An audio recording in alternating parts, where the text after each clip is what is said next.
Westfield Memorial Hospital provides high-quality health care to residents of Western New York, offering patients the most sophisticated medical advancements while keeping the ease and familiarity of a community hospital. Support for Chautauqua Sunrise has been provided by WRFA 107.9 FM, Jamestown's public radio station, streaming online 24/7 at WRFALP.com. Low power to the people.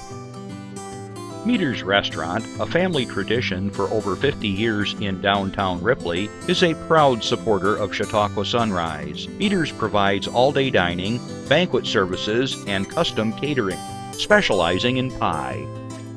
Funding for Chautauqua Sunrise is provided in part by the Chautauqua County Industrial Development Agency, with offices in Jamestown and Dunkirk, helping businesses to prosper throughout Chautauqua County. From supporting people with disabilities to enjoy great lives, to providing health care services that are available to anyone, the Resource Center has been improving our county for more than 60 years. Learn more about how the Resource Center makes a positive difference in people's lives. Is getting vaccinated on your to-do list? We can help you check it off, because we make getting vaccinated easy. You've got this, because we've got you. To learn more, visit yougotthis.usaging.org.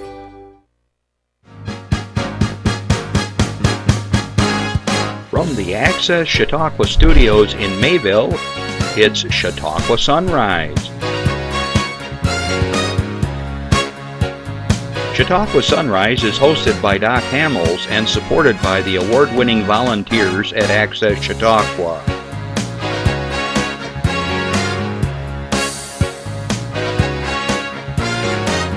We are here to share local news, colorful interviews, and events of interest to everyone. Chautauqua Sunrise is broadcast live Saturday mornings each week from 9 to 10 a.m. Send events via email or call us live. Check us out on YouTube and Facebook. And now, from the Access Chautauqua Studios, it's Chautauqua Sunrise.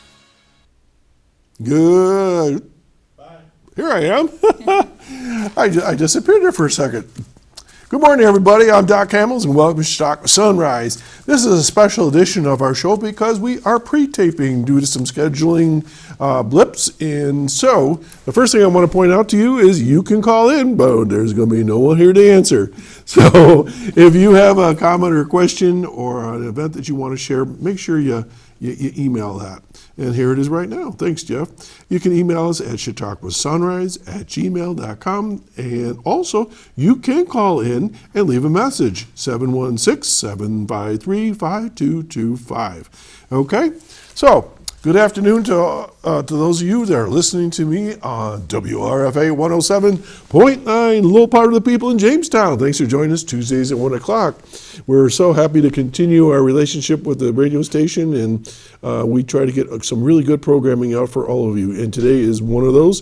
Today is one of those shows that can save your life. So make sure you stay tuned. We're going to be talking about water safety with a friend of mine. Okay, so today we are also taping because one of our guys, I don't even know how many years he's done it now, Jeff Zook and his brother Galen are going to be riding for the Ride for Roswell. And as this is being shown, they're somewhere out in the middle of Western New York riding a 44-mile ride.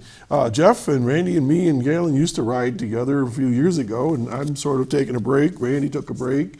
And so just good on all those guys. I think the show from a couple of weeks ago featured Randy and Jeff and Galen, and we were talking about the Ride for Roswell. Imagine 7,000 people all lined up at various points, and they're on these bikes, and everybody's out there cheering and good stuff. So if you know somebody that rides for Roswell, give them a pat on the back, because it's not easy. I mean, 44 miles. Make a donation. Make a donation. There you go, Jeff. And we did the 44, remember, Randy, out through Canada, my first time, and it took forever. I forgot how many hours we were riding. I had never done that before in my life. I'm even to this day thinking about we rode 44 miles. I think, wow, how the heck did I do that? I was a little younger, but not much. But anyways, it's a good project, and we all hope that you can get your wallets and hearts around all that. I want to do a shout out to my friends over in the Ukraine. They watch the show every week, and you are in our hearts and thoughts, as you know, and just keep hanging in there. We all are all behind you. I can assure you of that, at least in my circles. Okay, let's see what else I want to tell you. I can't tell you anything about the weather because I can't predict the weather, but I know this much. I can say this. Boy, that was a warm week we just had. They were predicting in the 90s, right? I can say that, right? I know that it was hot this past week. As far as this weekend goes, right now I have no idea as I speak. So it's kind of fun meeting yourself in the future, back to the future here. Okay, so I want to share some announcements that I did last week that are still good for this week. So let's get to them, and then I'll get to my guest, and we're going to have a good discussion here. All right, so the first one is from the Northern Chautauqua Community Foundation, otherwise known as NCCF. They're inviting the public as a whole to the 38th annual meeting on Monday, June 24th at 7 p.m. The event will be held at the Bosse's Center, the Bosse's Laguita Center, located at 9520 Fredonia, Stockton Road in Fredonia. That place is near and dear to my heart because I used to run that place. And it's a beautiful venue, and they got a nice air-conditioned room, and it's just great. They want you to join and celebrate the impact, the partnerships, the community investments, and accomplishments of the foundation. If you're not familiar with what a foundation does, I invite you as a sitting board member of the foundation to come over and learn more about what we do over there. And I think you'll be surprised how many different initiatives and grants and scholarships that go out through the foundation every single year to community members and projects and organizations. During the meeting, a presentation will be made of the George B. Weaver Jr. Footprints Award to Dave Hazelton, former friend and Rotarian in Westfield, Mayville, in recognition of his outstanding contributions to philanthropy and service within our community. Additionally, elections for a new board and voting members will take place. So for you that may not understand what that's all about, the community represents the foundation. Or you may say the foundation reflects the community, and the voting members all come together once a year. There's, I don't even know, like 50 of them, and they're from all different communities, and they get to help promote and elect people and have input throughout the year and sit on committees and so forth. So this organization is here to serve Northern Chautauqua County. The meeting will be followed by a catered reception. I gotta tell you, it's always very nice. While RSVPs are appreciated, they are not required. You're encouraged to attend the public part of the meeting and stay afterward for an opportunity to mingle and connect with others. If you're interested, give them a call at 716-366-4892, or you can go to their email address nccf@nccfoundation.org and let them know that you're interested in coming. And of course, like everyone else, if you're interested in donating or setting up your own particular community fund, it can be done, and they'll tell you all about it. My wife and I have our own community funds called the Dr. John and Mrs. Barbara Hamels Community Fund that we have created and will continue to support over the years to come. So you can do that too. Let's go to the Reg Lene Theater next. This is really cool. We talked about it a little bit last week, and I'm going to add a few more notes. So the season starts with some very special things. These tickets go on sale starting June 17th. Now, they're into the future, but these are things that you might say, boy, if I would have known that, I would have got the tickets ahead of time. So let's start. October 11 with Greg and Dana Newkirk's Haunted Objects Live. There's a lot of those paranormal shows on TV. They were featured on the Travel Channel and Amazon Prime. Excuse me. The couple brings an interactive presentation uncovering chilling true stories behind the world's most haunted objects. Okay, just in time for Halloween, of course. Then, this one's real interesting. America's Got Talent quarter-finalist goes by the name Puddle's Pity Party. I've seen this guy on TV, and I thought, what's this all about? Boy, did he surprise. Performs live in concert on November 8th. Okay? The 7-foot sad clown has a golden voice comparable to rock legends Freddie Mercury and Tom Jones. Boy, is that a mixture. Think about this. This guy shows up in a clown outfit and he blows you away. It's his thing. He'll perform standards, pop hits, and a whole lot more. If you haven't heard this guy, he has a remarkable voice. I suggest you check him out on YouTube and see what you think. The Reg's years-long holiday concert streak continues on December 14th. I'm not making this one up now. I hadn't heard of this before. With, here we go, Squirrel Nut Zippers. Squirrel Nut Zippers in concert. The 90s revivalist of jazz, klezmer, which I'm not familiar with, and old-time music perform selections from their Christmas Caravan album, along with the finest new and classic songs from their own catalog. The national tour stop is sponsored by PNC Bank. Then on March 22nd, one of the world's leading Celtic music bands performs on stage. Young Dubliners have performed in festivals, theaters, and clubs worldwide for over 30 years. I've done music by the original Dubliners, and if they're anything like them, this is going to be a fun show. Then, I'm going to do the best I can to pronounce all these things. Gangsta Grass, okay, Gangsta Grass, all one word, performs live in concert April 26th. The America's Got Talent quarterfinalists feature string pickers and MCs creating an irresistible blend of America's rural and urban music traditions. Their song, Long Hard Times to Come, was used as the main theme for FX's crime drama Justified. So you got some fun shows coming up, and get your tickets. How do you do that? You can go down to the box office starting June 17th at 12 p.m. The box office is open 12 p.m. until 5 p.m. on Mondays and Wednesdays and Fridays. And you also give them a call at 716-484-7070 during their box office hours, and you can go to their website and all that sort of thing. So these are some fun shows coming up. They're going to sell out fast, so check it out. Okay, recently, Dunkirk Farmers Market opened up, and they take place every Wednesday through October 9th from 9 a.m. to 2 p.m., rain or shine, outside the Dunkirk Senior Citizen Center at 45 Clistar Court under the city's new Agrarian Pavilion Complex. That's new to me. Randy, have you been there? Have you seen that? The Agrarian Pavilion?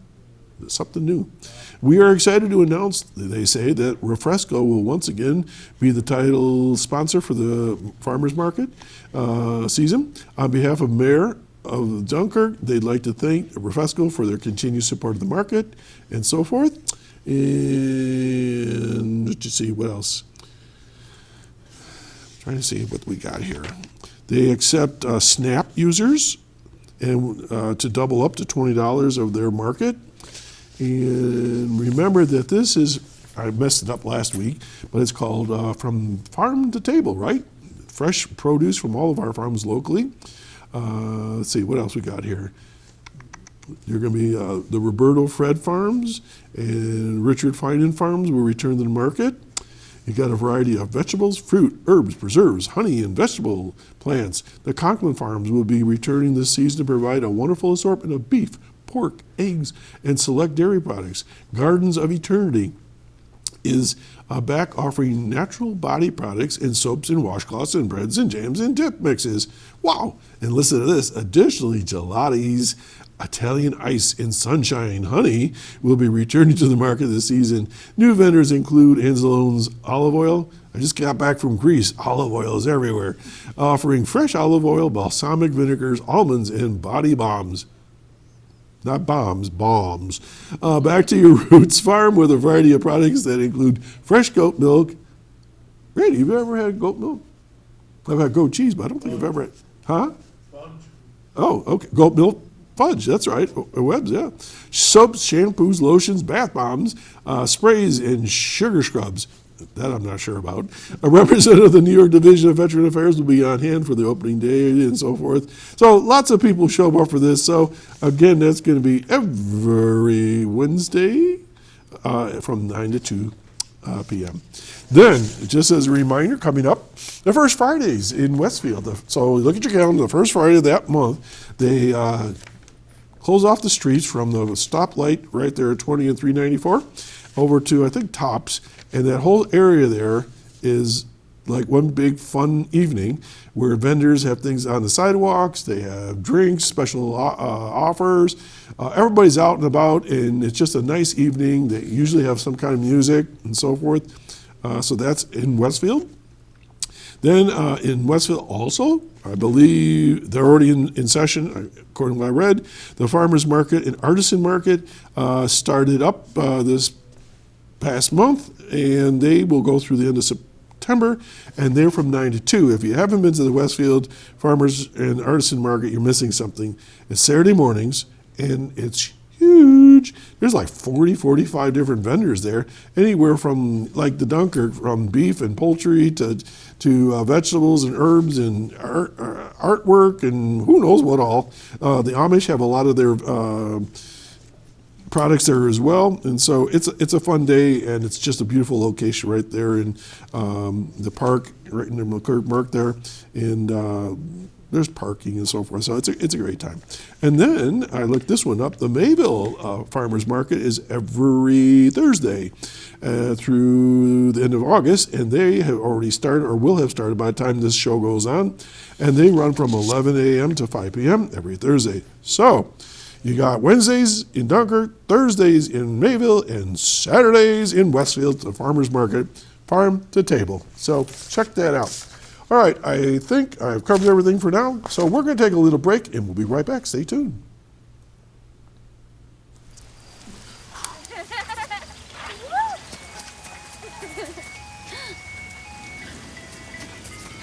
Mom, can we get some ice cream? Please, Mom, please. No, we're having dinner soon. Please.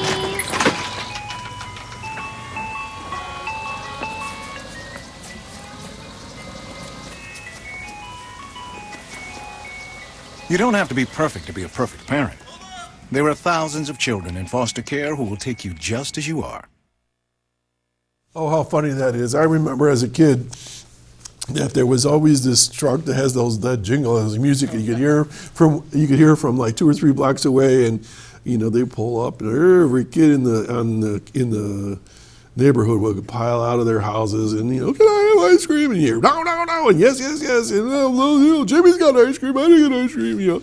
So anyways, that was a funny ad. But yeah, if you're a foster parent or interested in being a foster parent, that's really a noble adventure with children, and we certainly need folks out there that can help out from time to time, so think about that. Okay, my guest has been very patient listening to me blab on about lots of things here. She's been no stranger to the show here. Ro Woodard has been here a number of times with me, and you might say, why would you bring Ro talk about water safety? There's like, I don't know, 3 or 5 lakes or something like that, and people are on it all the time. Ro, welcome back. I'm pleased to be here because I really am a one-trick dog. I have one message: is wear your life jacket when you're out on the water. So I'm pleased to be here again and get that message out. Well, people that come to visit Chautauqua County sometimes don't know about our lakes. They don't understand the rules. They don't understand how dangerous they can be, even though they're having fun. Okay, and I know we're going to get into the weeds literally on all this, but people say, well, who's Ro Woodard? Who are you to talk to us about safety? That's right. Well, I guess that's a good question. I'm retired from New York State Parks from the Marine Services Bureau, which is the boating safety office of the state. Mm-hmm. So I was involved in the boating education program, and then I also was involved in the Wear It New York program, which is just encouraging people to wear life jackets. And then also had worked in paddle safe program through parks also, just to keep people safe. A safe day on the water is always a fun day. Being safe has never spoiled anybody's day. However, not being safe certainly has ruined some people's days. Absolutely. So this is why I have to say, wear your life jacket, and I think we'll probably talk about a few other things that are also important to know. In my introduction, I mentioned we have a bunch of lakes, and a lot of people may not be aware of them, and maybe certain characteristics of those lakes. So help me. Everybody knows about Lake Erie. don't mess with that lake, period. I Yeah. mean, that's like, we'll talk about it. But what other lakes do we have? So we've got 5 lakes. I was right. Yep, we've got Lake Erie, Yeah. we've got Finley Lake, we got Chautauqua Lake, we got Bear Lake, and then we have the 3 Cassadaga Lakes. 3. Cassadaga Lakes are kind of three little chain of lakes. You know, I never knew that. Yeah. Why I didn't. So, but because everybody always just says Cassadaga Lake. You don't ever hear about 3 Cassadaga Lakes. Well, they often say Cassadaga Lakes, Oh, do they have separate names? Cassadaga Lakes. Okay, so it's like That I don't know. I can't Okay. answer that question. Where's Bear Lake? A lot of people may not know about Bear Lake is kind of Stockton. Oh, okay. Okay. And there's also a Bear Lake, Pennsylvania? There is, Okay, yep. so we're not talking about that one. So No, it's we're talking Stockton. about our own county, Bear Lake. Okay, so Bear Lake's up in Stockton. Chautauqua Lake obviously runs the whole county. Finley Lake is in Finley Lake, and that's what, the other side of Clymer? Yeah. I guess the way to look at it, near Peak and Peak. And then, of course, Lake Erie is right there. And Cassadaga Lake is in the town of Cassadaga, up in that area, Yep. and real pretty also. I alluded to Erie being dangerous, and I say that for a variety of reasons, because being in education, I probably know at least 2 or 3 students over the years that drowned in Lake Erie messing around, because I don't think they respected the lake. So can we go down each lake maybe a little and talk a little bit about each one? Sure, I don't know a lot about all of them, but I have know a little bit from something. a water safety point of view, what's Water- something to think about? Definitely, water safety. Lake Erie is obviously, it's a great lake, it's a big lake, and so it can have big waves, generate big waves. You can go far from shore. So depending on what your craft is, and I kind of like to center on the paddle craft, non-motorized vessels, So kayaks, canoes, rowboats, small sailboats, paddleboards.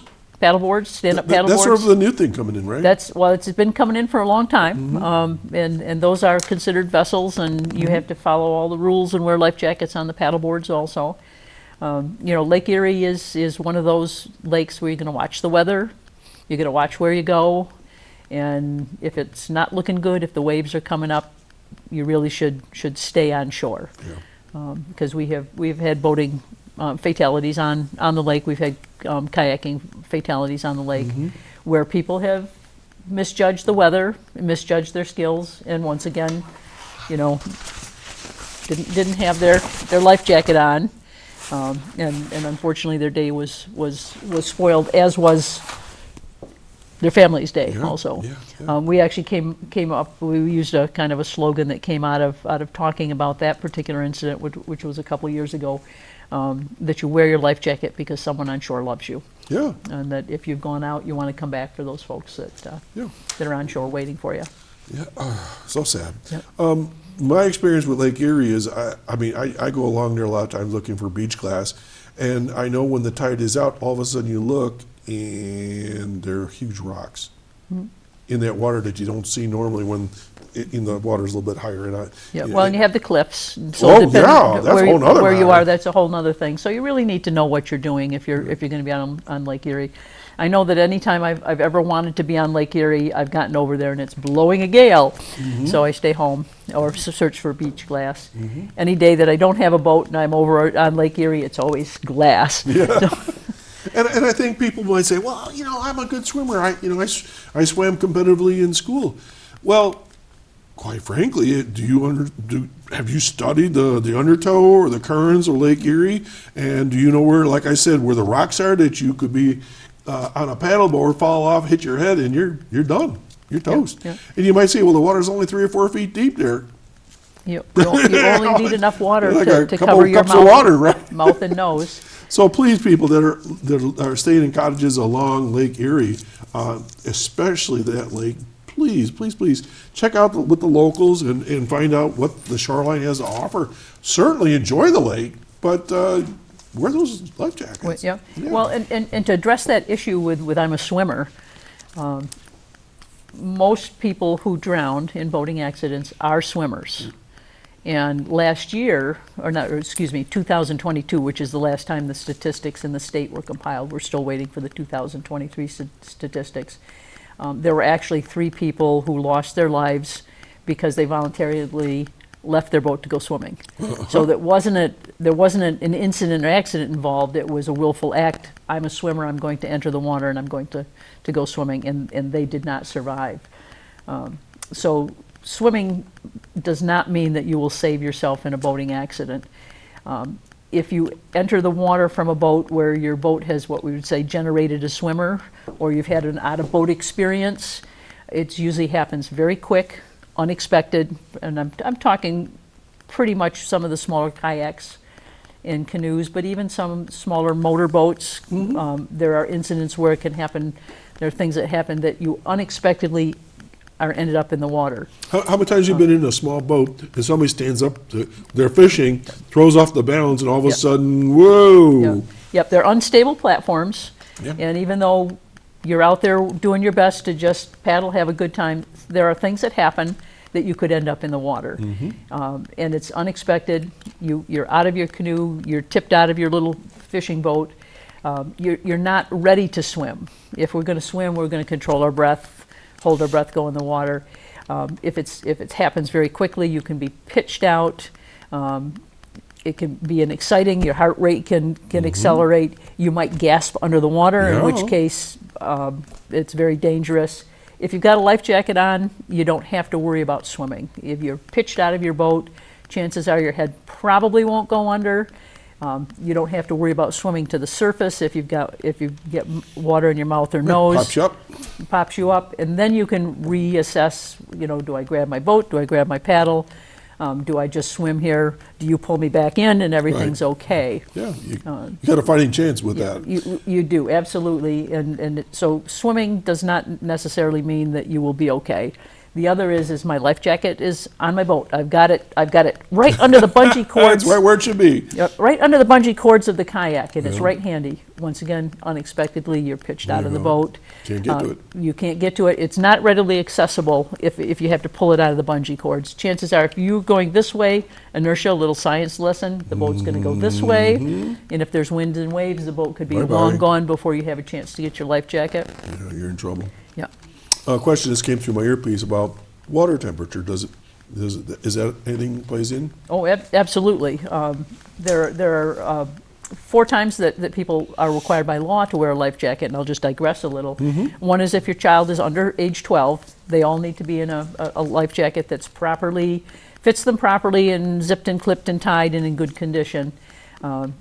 Just because the law says you can take your life jacket off at age 12 doesn't mean that you as a parent, grandparent, aunt, uncle, grandma, grandpa, whoever's in the boat, you can have stricter rules. If you come on my boat, I'll have you all in a life jacket.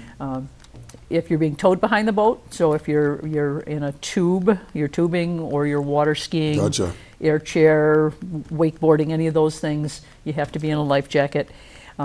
You also, if you're on a personal watercraft, the wave runners, jet skis, Sea-Doos, in a life jacket. And the last one addresses that cold water piece, which in New York State, it's November 1st through May 1st.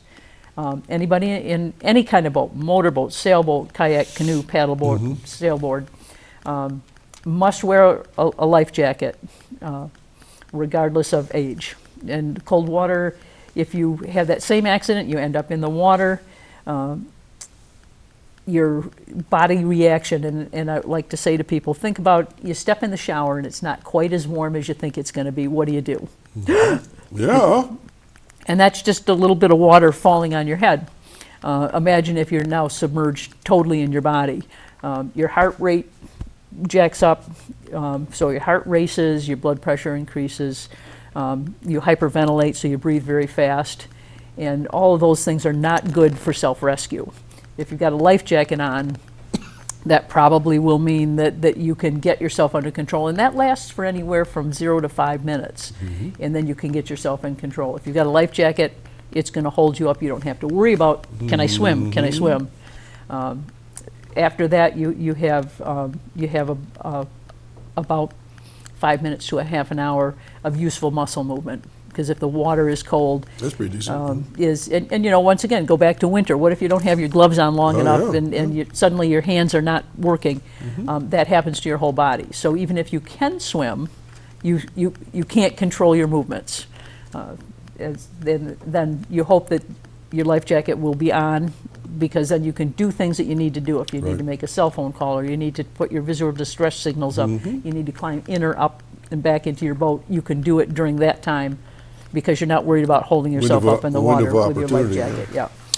Okay, so we talked a little bit about Erie. How about Lake Chautauqua? Are there any things that are unusual that people should know about that are visiting the area? Well, I would say that for all three of our smaller lakes, it's all, kind of similar. You always want to pay attention to the weather, because the weather does change, and that can make a big difference in your boating safety. Weather forecast ahead of time to get a general feel for what's happening, and then to keep your eye out and take a look. Just heard a story recently that about a kayaker who went over, and there was wind came through earlier this week. There was a couple of big kind of just bursts of wind that came through, got caught unaware, and was tipped over. Everything was okay. But those are things to be aware of, is look up and see. Is big black clouds coming my way? At that point, it's time to get off the water. And make some good decisions, even though it's your vacation. Lake Chautauqua has whitecaps. Yeah, I'm going to say that any of the lakes will have enough wind generated that can be dangerous. I know I was on Casadega Lakes one day, and I wanted to go to the back of one of the lakes where there's some unusual plants, and so I'm going, and and the waves are getting bigger, and the waves are getting bigger, and I realized they're with me, and I'm going to have to come back. That's right. And I thought, this is not going to be good. So I had to make some decisions to head back earlier than I wanted to do, and you need to be aware of that and do that. Live for another day. Yeah, absolutely. So, I always share this story whenever you're here, and I'm going to put a different spin on it. And we're talking about the uniqueness of the lakes. Lake Chautauqua is pretty deep in some spots. In other places, it's pretty shallow. It just depends. Yeah, depends where you are. And so years and years ago, when I was a Boy Scout, we used to come down and we would be in Maple Bay. Yeah, Maple Bay is in Lakewood, right? Isn't that Maple Bay, I think? I think so. Anyways, near Lakewood. And we would go out, and you could walk out quite far, and we were swimming and boating and no problem. And then I think it was like about four of us got into a boat, and we drifted a little bit further down. Well, we had been told something that none of us had remembered. I'll get to the story real quick. So we threw out the anchor, and we're just enjoying ourselves and so forth, and three of us decided we were pretty good swimmers. No life jackets. Why, I have no idea. And we decided we were going to swim into shore. So I swam with what I thought was the distance I needed, because generally speaking, if I swam, let's just say for the heck of it, for 30 seconds, I would be in shallow enough water that I could walk in. Well, afterwards, I realized I had forgotten that the woman that lived locally said, you go past this particular cottage, it's been dredged to 26 feet. Why? Because they had these larger boats that would come in, and they had to have a clearance. So what happened was, I thought I was going to be standing in sand or mud that was at the 4-foot level, because I was a tall kid. I probably was trying to step in like 15 foot of water. And I always tell the story, I could see my life going, passing me by my eyes, and I won't digress in the whole situation, but I almost drowned there. Yep. And the other two guys were around me, and they were in the little bit shallower part, but they were getting in trouble too. It all worked out, obviously, okay in the end, but we did not heed and listen carefully enough to the locals. And I keep stressing, talk to the local people. We live here, we know the area, and we can say, don't go over there, go over this way, or whatever. Any other thoughts on that? Yeah. Well, and lots of times with accidents, it's a combination of things, and that's one of those, is one, you'd gone out, you didn't have life jackets, you decided to swim, then you decided to swim into shore, and then you had made an assumption about the depth of the water. Right. So it was a combination of things that kind of caught you on that. And so, local knowledge is good. Okay. So, and I say this for people that are watching the show they're visiting the area, because we have so many people coming and going all the time in the county. So, Okay, so let me do part 2 now to my story. So part 2 now was just a couple weeks ago. Everybody knows I was on vacation, and Randy took care of a business here, and Barb and I were in Greece on a catamaran, which, by the way, was a lot of fun, but not for 10 hours. And it was a long ride all along the shore of the island of Milos. I wasn't lobstered, but I was getting there. So anyways, long story short, they encourage people, if they want to jump off the catamaran, go swimming, they can go swimming. So remember, I almost drowned, so I have this high respect and anxiety about deep water. And it's a big lake. And it's a very big, the Aegean Sea is a little bigger than Lake Chautauqua. And of course the water's so clear, you can't judge the depths. Well anyways, so we were the first cove, and the people are jumping off, and the water is refreshing, blah, blah, blah, blah, blah. You're gonna go in? No. I can't get, there's no beach, there's no place to go. So let's go to the second one, same thing. Everybody's jumping off the boat, blah, blah, blah, blah. And my wife's, you gonna go in? I go, no. We get to the third one, it's a cove, and there's a beach. And I'm sitting going like, come on now. How am I gonna do this? I gotta overcome this. So I watched a couple of people. So what I did was they had pool noodles. So I grabbed one of those big long tubes. I put it around my waist, and I gave it on and I jumped in, and I doggy paddled to the beach. And I go, all right, now I got to figure out how to get back, because the wind was against me, so I'm on my back paddling backwards. But I still have to overcome that concern, because obviously I was in water that was deeper than I could stand, but I found a way to get it done, and I'm so glad I did, because I still need to work on that concern. Sometimes swimming is not as fun as boating. Yeah. And actually, because you brought that up a couple of times, and some of the considerations for swimming from a boat, because obviously you were in a lovely place and it was warm, and that happens here even in Chautauqua County. Yeah. So some things, if you decide to swim from your boat, is one is that the boat should be anchored.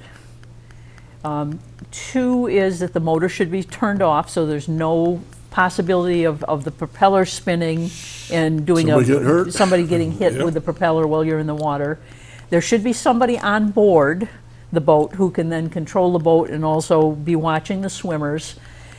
There should be a rope and either a life jacket or a life ring or some flotation tied and just thrown out, so if somebody gets in trouble, they can grab that. Having something that you can then also throw on the boat to swimmers would be a good idea. Find a location where there aren't other boats, so that you don't have any danger of a boat getting too close to you and hitting a swimmer. When we're swimming in the water, only our head is showing, and that's very hard to see by boaters, and particularly if there's a little glint on the water, particularly if it's a little wavy. And I think it's not necessarily a bad practice, and nobody should be criticized if you just decide to swim with a life jacket. It's not Olympic swim training. You want to get in the water so that you can cool off, float around. The pool noodle is a good thing to do also. So do it safely, because as I said earlier in the show, in 2022 there were 3 people who left their boat to go for a swim. Didn't come back. And didn't come back. You and I don't think we've ever talked about that aspect of the water, what we just did, so thank you. All right, well, let's get down to more things about boat and water safety. So we talked about kayaks. So how about we start there? So what are some good things about kayaks? Okay, good things about kayaks. They're wonderful. Okay. But kayaks, they're small. They're still relatively inexpensive. They're easy for you to become a boater very quickly. But you have to realize, we're going to just go back to if I only said 4 words: wear your life jacket. We could have a short show. Be done. Be done. If you just put your life jacket on, everything would be fine. I think that it's imperatively important that you wear a life jacket in your kayak. And there's also some boating safety education that you can get for kayaking, paddle sports, or actually any kayaking or stand-up paddleboards, canoeing. If you go to the New York State Parks website, in the Get Active in the boating area, there are several paddle sport courses that are online that you can take. No mandatory education for paddle sports, so it's your responsibility to learn something. But there's a free course and there's a course that has a cost to it. I would say take the free course. They both contain the same information. And give yourself a little education. Kayaks are very simple, they're easy to use, you get your paddle and off you go. But there are things that you need to know to be safe, and I could probably talk for hours and hours on how to get yourself up and running for that. But since I did mention education, and I'm going to flip you back from the kayaking, that this year, if you're going to operate a mechanized boat, a boat with a motor, everybody who was born on or after January 1st, 1978 will be required to take a boating safety education course. Where do you find a course? If you go to the New York State Parks website, all the classroom courses are offered, and also there are online courses, so that you don't have to go to a course that's in a classroom, but you can take it online at your own pace and your own timing. And there's a number of courses you can choose from that are authorized for New York State that will give you a valid New York State boating safety certificate. People watching right now have a cottage they own, and they're from Ohio. We have people coming from Pittsburgh, so what should they do? Well, most states have some kind of boating education requirement, and their state-issued card has reciprocity in New York State. Okay, there you go. Or they can take a New York State course if they choose to. Okay, so I'm out in my boat. I don't have my education, and our friendly sheriff who sails the high seas stops me and says something. Show me your card, or how's that work? Yeah, and actually our Marine sheriffs that are out on the water keeping us all safe, and they do a great job here in Chautauqua County. They're on all the lakes. They'll probably stop you much like if you're stopped in a car. You were already doing something wrong. So they bringing attention to yourself. That you brought. Then it could be a variety of things, but once they've stopped you, they can ask for your boating safety certificate and your ID, and you can be ticketed for it if they choose. But at this point, we're trying to get everybody educated. It's not so much about getting a ticket, but it's about knowing what to do. There was a recent accident with personal watercraft on Chautauqua Lake, where they crashed into each other. Oh boy! So they were not ticketed, but they both had boater safety education. Probably to back up, and I'm just hearing from the newspaper reports, was they were new owners. They were inexperienced riders, and they were having fun. There's something called tunnel vision, and if you're on a personal watercraft, if you ever have been there, tons of fun. But you have to remember that the whole rest of the world is out there. That's right. You can be doing your donuts and your fun stuff and jumping your waves, but you got to remember there's other people out on the water. And they did crash into each other. I'm glad you mentioned it, because that was going to be a question or a comment I was going to make. Christmas time, people get paddleboards, they get kayaks for Christmas, because as you said, they're relatively inexpensive. Yep. Or for a birthday. Yep. And if you just hop in there for the first time, it's like, what are you doing? How do you know how to do this? And there's some basic common sense things that maybe you don't think about. Yeah. Well, and you mentioned the word that I dislike to hear, common sense. Common sense on land does not necessarily translate to common sense on the water. So that's why you do need a little education. You do need to talk to somebody, go out with somebody who is experienced. Because even though it looks simple, whether it's driving a motorboat, it's forward, it's backwards, it's don't go anywhere. Steer, it's a lake, I can go anywhere. There's things you need to know. Paddling, it's just get in and paddle, and you'll be fine. You do need to know things. I mentioned paddleboards only because I wasn't aware that they were as popular as they were until Barb and I were out in California a few years ago, and I saw them out on the ocean, and then I started to see them, because we don't live on the lakes. We're up in the escarpment, and I realized that people on Lake Chautauqua were starting to use them. So, I mean, basically it's a flat board it's air-filled, I guess, and you somehow try to stand on it. Which I don't know I can or not. I might be able to kneel on it or sit on it. I have one. I've never used it. I won it in a drawing, and But again, I think you need to be wearing a life jacket. I mean, you're even more exposed on a paddleboard than you are in a kayak, I would think. Yeah, paddleboards started to get real popular probably 5-10 years ago, and people didn't perceive them as a boat. New York State actually lists them as a boat, and they fall under all the other kind of boating rules.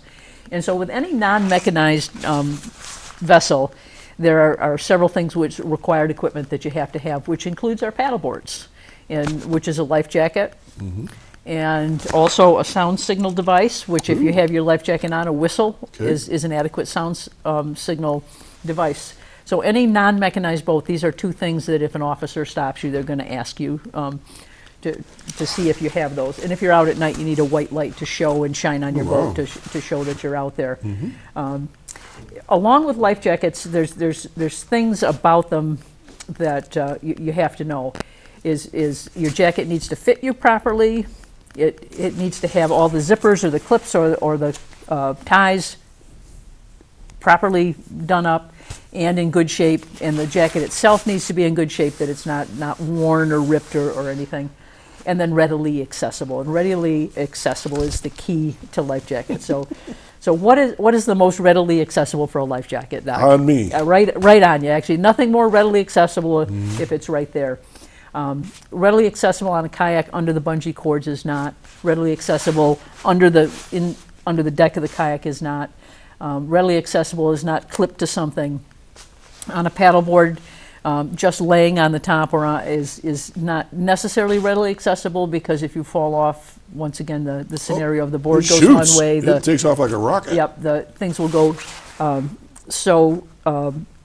Readily accessible is kind of a tricky thing with the paddleboarders. They really should be wearing it. They're not required unless they're under 12 or if they're out there in that cold water season, to actually consider wearing it. A lot of the paddleboarders, like there's an inflatable belt pack, which you can inflate or not inflate. It doesn't automatically go off. So if they choose to go in the water, jump back on their paddleboard, they don't have to. If they're not in trouble, they don't have to pull the string, but they have it available. So yeah, our paddleboarders, consider your life jacket. And we like to say that life jacket tan lines are sexy. People will say, my tan, but we like to see those special tan lines. Now, if I'm not mistaken, you taught me that all life jackets are not created and used the same way. There's different types. Yep. There's, just like we don't have the same shoe for everything. We don't wear golf shoes to church. That they're life jackets, which are for special purposes. So I have my paddling jacket. Which, and actually on any life jacket, you can get all the information about a life jacket on this printed label. And they'll all have a printed label on the inside, and they will tell you everything about the jacket you need to know. Life jacket designations are changing, and so you'll see some differing things on them, but the writing will tell you what you need to know. Is it U.S. Coast Guard approved? Yes, there are some jackets which are not approved. You on your boat need one that's approved. It will give you your size. It will give you your intended purpose. And this one will say that it's intended for paddling, not intended for towed sports, which means inner tubes and all that. Yeah, if you're on a jet ski, or if you're on your tubing air What about water skiing? Water skiing, yeah. Same thing. Yeah, water skiing. Anything that's Behind behind the boat or high speed, like on a personal watercraft. Okay. It will let you know this. My paddling jacket says that it's not for that. And the reason for that is the materials. The jackets that are meant for an impact if you fall off, that they've got generally more buckles, heavier zippers, more substantial material, so that they will not fall apart if you fall into the water. Okay. They don't necessarily offer personal protection, but they will stay on your body and you'll be able to float. So choosing a jacket, if I'm going to go jet skiing, this is not the jacket. I'll have to pick a jacket that says it's suitable for jet skiing. Good to know. There's some for general boating. So read that label and make that good choice as to what jacket you want. I'll see people going through yard sales and they'll say, "Oh, those life jackets are only $2 a piece," and it's those old orange things with the single strap. Not that I wanted to tell people not to buy them, but I would be wary of those, perhaps. Yeah, so if you've ever been to summer camp, you've probably worn one of those horse collars, Oh, goes yeah. behind and in the front, and the strap goes around. Those are actually extremely safe life jackets Okay. for non-fast moving boat accidents. Okay. They'll turn a person in the water face up, where this won't. You'll have to have some control to get turn yourself face up with this. They're very good. I would be wary of used life jackets. You're going to want to look to see that everything on them is in good shape and that the material is in good shape. And if you're buying those orange ones, squeeze them. And if they squeeze, they're probably worn out. Okay. They should be nice and firm. They should be firm, yeah. And I always say to people, if you've got a life jacket that you're going to retire, cut it apart so Yeah. that nobody else says, "Ooh, a free life jacket." Well, and that's a good, and I just thought about that because you see those things from time to time, and good intentions, but the wrong end result there. Yeah, you would want to take a look at it. Yeah, one of my boating safety friends had family at his camp in the Finger Lakes, and they were water skiing, and the water skier guy fell off, and the next thing you see, the foam in the life jacket is everywhere. Oh wow! And he was a little embarrassed because that was what he did and he said they had not checked, and literally the material had been, the UV rays had Disintegrated it. Yeah. disintegrated to the point where when he hit the water, he was okay, but he hit the water and it all flew apart. Wow. Before the show, you asked me to cover some things we haven't talked about before, and you said the bridges, the ferry, and so forth. So I'll just put it out there for you. Oh, okay, good, thank you.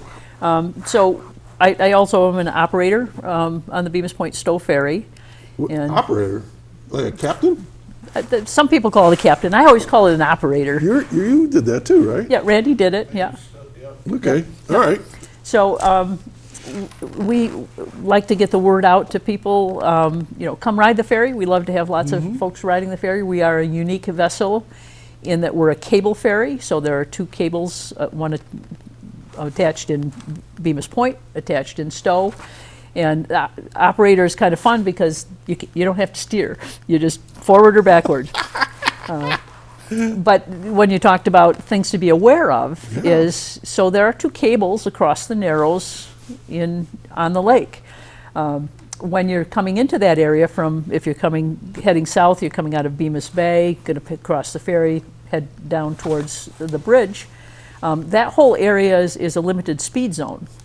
And it's 5 miles an hour, no wake zone. So if you're in that area, you need to slow right down. And as the ferry goes back and forth, and we don't have any choice of where we go. We're on the cables. People need to be aware of us and be slow Why? going Why be through slow? that area. What's the problem? Waves knocking you around. And actually, it's very narrow there Yeah. and congested and busy. So that's a Will law. motors get tangled in the cables? Possible. If you're out in the water and you see the ferry, you will see signs on us to stay back 100 feet. The 100 feet means that you're safely away from the ferry, and your prop won't get caught on the cables. All right, so if the ferry is at one end of the lake,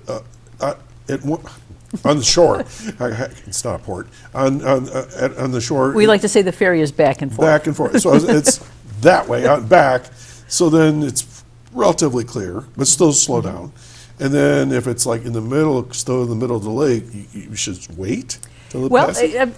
if you show good seamanship, and if you've taken a boating safety course, you will have heard that when you want to cross a vessel, so if the ferry's going this way, and you're coming, you want to cross because you want to go down the lake, is that you should go behind it. Gotcha. Lots of people go in front of us. It also depends on if we're on Bemis and you're down by Stowe, you could go in front of us. But we do have lots of people who kind of close. Yeah. They could get their propellers caught, and it makes us nervous, obviously. So we're always vigilant in Yeah, 'cause watching we've that. So we never- ask people to slow down That's and good to watch. know. We're a big boat. Yeah. We're 65 feet long. Good. So, and we go slow. So sometimes you don't see the ferry moving. So that I think people are kind of surprised. So if you want to ride the ferry, you can come by car. Yep, and, yep, or absolutely. by foot, right? Yeah, yeah. What's it cost by car? Well, the ferry is run all by volunteers. The operators, we have ambassadors who are people who help us on the vessel and talk with people. A lot of our maintenance is all volunteer. And when you come to ride the ferry, we ask for a donation. Okay. So it's whatever you think the ride is worth. And our ridership has been extremely generous, and that's how we keep running. What are the hours of the ferry? I don't even know. Well, it depends on what part of the ferry you're talking about. All right, let's talk about the two parts of the ferry, I guess. Well, actually, the ferry crossing Okay. is that's the historic consistent piece. Since 1811, there has been a ferry that's either been on a rope or a cable of some sort. So the crossing itself is very historic, and it's gone from log rafts to a whole variation of different kind of configurations and different kinds of propulsions. Stowe was supposedly the guy going back and forth for his cattle or something. I've heard this Well, story. it was William Bemis Oh, Bemis. bought property both in Bemis Point That's and right. Stowe. I got it backwards. It wasn't Yeah. Stowe. It was early, Bemis coming early the other way. 1800s. I Okay. think he said, "Look at that narrow spot, and I can buy land on back and forth." There you go. His son Thomas started operating the ferry, so they Okay. would bring their livestock back and forth. Gotcha. And then obviously people, because we know the county, this lake is right down the middle of the county, and would save time. So if you were in Bemis and you wanted to get over to Stowe without the ferry, it's 23 miles. Now you have to imagine it's 1811, not good roads, not much going on. So our current ferry is a 1928 or 29 hull. We're not really sure which of that date is, but that's what the hull is. It's a steel hull. And you may remember we had a lot of repairs that we did a few I years do, ago I do. to get back on the water. So the hull is this 1928-29. The deck we put on new in 2019 while we were doing repairs. There's 4 little cupolas, Yes. cupolas. Yeah, That's I know why what the those ferry are. is so Yeah. cute. Yeah. Those were built in 2011 as part of the bicentennial. The engine is a Cummins engine, diesel engine, and it's about a 1993. Okay. What are the hours of operation? Well, Friday nights we do 4 till 9. Saturdays we're 12 to 9, and Sundays we're 12 to 9. Okay. Plus we do a lot of special things. So if you think you have something you want to do on the ferry, go to our website. Get married on the ferry. You can get married on the ferry. You can get buried on the. Well, Yeah, I you- gotcha. we have had memorial services on the ferry. Oh, We had Cornell University doing a water sample on the ferry last night. We've had the Grand Fondo on the ferry. Wow. So if you want to have ferry fun, contact you us. We only got about a minute and a half left. What about the bridge construction right now? Anything people should know? Well, again, that's at the end of this, the 5 mile an hour, and you have to be cautious. The height on the bridge has been reduced to 34 feet, so if you've got a big mast or something, to be aware of that. They also will be closing off various sections. So if you are going the length of the lake, you'll have to watch. There'll be buoys and information on the water. So need to be cautious in the bridge area. Okay. So last half minute, go ahead and tell everybody what you want them to know about water safety. Oh, did I mention you should wear your life jacket? Oh, I think it's vaguely familiar. Good. All good. right. And probably the last thing would be that next year, everyone will be required to have a boating safety certificate to operate a mechanized boat. Okay. So get your boating safety So know your certificate. rules and everything else. Yep. Cost of a life jacket? Depends on All right, for so a kayaking jacket, a good one, which will fit and hold and Yeah. it'll be snug. You'll love to wear it. $80 to $150. The little orange horse collars, they're still about $10, So and everything in between. around $100 save your life. Cheap insurance. Cheap insurance. And we Absolutely. spend a whole lot more on things that are silly. All right, Ro, thanks so much as always. Fun time. We're gonna, hopefully we save some lives this summer and into the fall and so forth. Folks, I hope you enjoyed that. There was lots of information, and please share it with your neighbors, and please be safe. on the waters of our area of Chautauqua County. We're going to do this all again next week, so stay tuned, and this show will be repeated throughout the week. Take care and be safe out there on the water. Thanks, Ro. Absolutely. Thank you. And thanks for coming out here all these years. I appreciate you.